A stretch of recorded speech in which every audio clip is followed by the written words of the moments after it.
Hello বন্ধুরা, তোমরা সবাই কেমন আছো? আশা করছি প্রত্যেকেই ভালো আছো আর আমি অনেক ভালো আছি। তোমাদের সবাইকে নতুন আমার একটা ভিডিওতে অনেক অনেক ওয়েলকাম।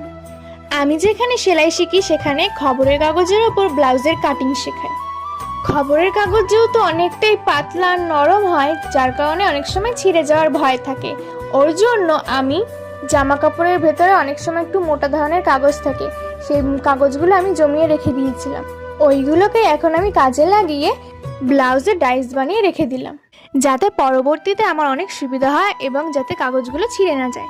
ব্লাউজের কাটিং করতে অনেক খবরের কাগজ লাগে, অত খবরের কাগজ সবসময় ঘরে থাকে না, তাই প্রত্যেকটা সাইজের ব্লাউজের মাপে এভাবেই ডাইস কেটে রেখে দিই, যাতে পরবর্তীতে আমার অনেকটা সুবিধা হয় এবং সময়ও বাঁচে। যারা টেলারিংয়ের কাজ করে তাদের অনেককেই আমি দেখেছি এরকমভাবে ডাইস কেটে রাখতে, যাতে তাদের সুবিধা হয়। আর আমি প্রত্যেকটা ডাইসের সাইজগুলো লিখে রাখলাম যাতে আমার পরে সুবিধা হয়। তোমরা যারা নতুন আছো তোমরাও এরকমভাবে করে রাখবে। তো আজকের জন্য টাটা সবাইকে।